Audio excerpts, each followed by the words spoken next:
Hello, everyone. Welcome to my YouTube channel. I am Sevi, and today we're talking about the Netflix data breach. On October 3rd of 2025, Netflix announced that a third-party vendor was accessed without authorization, and many data was compromised. So if you ever use the Discord support system or the trust and safety system, then chances are your data was accessed. So if you got an email from Discord lately that says, hey, your data was part of this data that was accessed, that means that you are one of the unlucky ones. The data that was accessed, including people's names, their users, their email addresses. There is limited billing information that was also accessed. So it didn't show the full credit card number, but the last 4 digits was accessed. It did not include the CVV number at the back of your card, but it did include also government IDs. If any exchange messages that you had with those two support systems, the content of those messages or emails, those were also accessed. So what does this mean?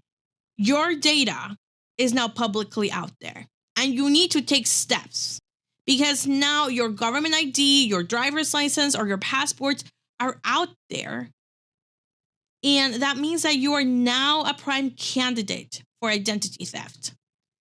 If you have watched my videos before in Legally Savvy, which is my other YouTube channel, you have heard me talk about some of the dangers with age verification. And this is exactly what we're talking about here. Because these two systems were used for age verification.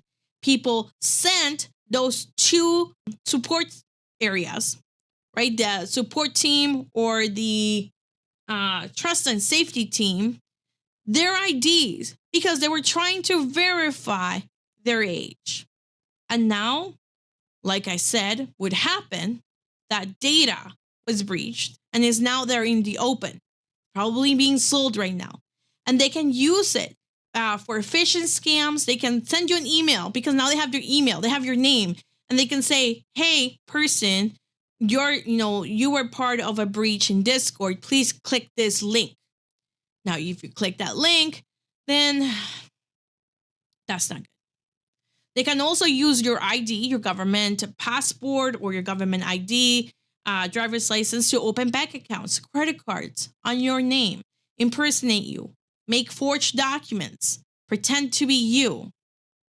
This is a really big deal. This is exactly what I said was going to happen because third-party vendors don't take responsibility to keep your data safe. This is exactly what happened with T for her and T for him. Same shit. And now the data is out there. And there's nothing you can do about it now. If you have not been one of the victims, don't put your data out there. Just don't do it. You can't trust platforms. You can't trust third-party vendors to keep your data safe. It's particularly more concerning because in the UK and Australia, they have no choice. They have to figure out a way to verify their identity online. And the fact is that there are bills out there that are trying to push this in the US as well. And there has to be a serious conversation about privacy. So this is what Discord said on October 5th. Discord says customer service provider exposed user IDs and support chats. And we all know what that means. Discord has confirmed that hackers have managed to compromise one of the third-party customer service providers, accessing the personally identifiable data of some users. That includes name, Discord username, email, and other contact details. So a phone number, for example. Limited billing information, like we discussed, IP addresses, your messages with the customer service agents, either that you sent in a message or through Discord or an application or email, and then limited corporate data. Discord says it is not clear how many users were affected or which third-party provider was breached. However, we have already a potential threat actor behind the hack.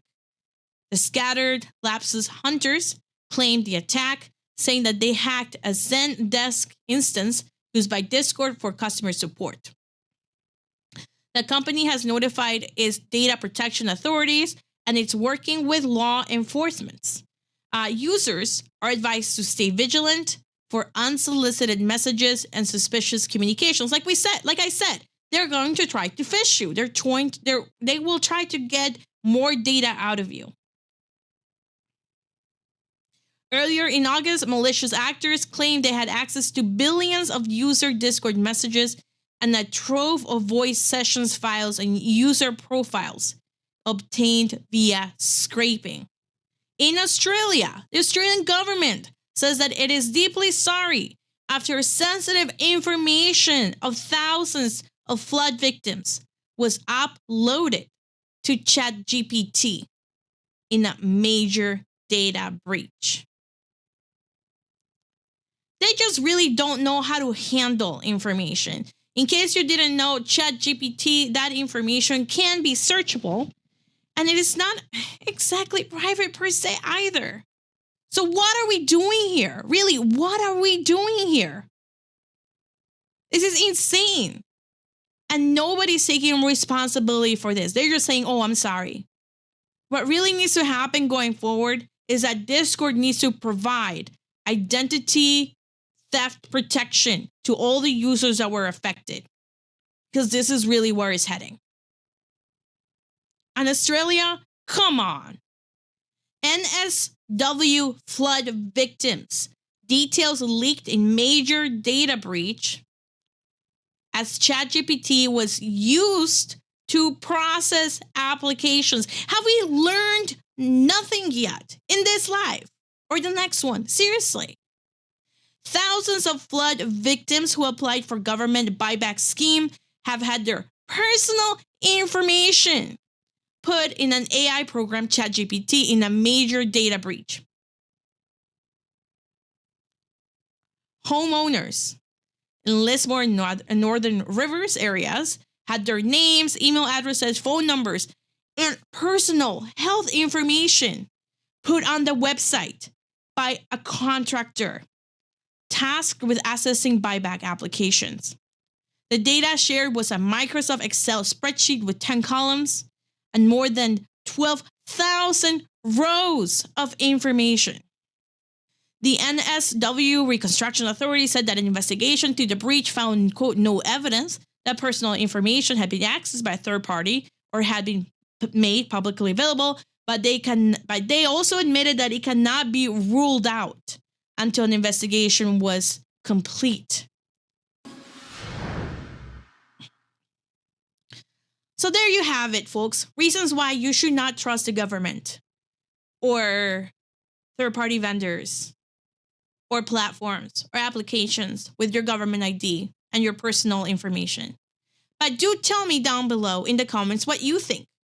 Do you think we should trust vendors? Do you think we should trust applications with our government IDs?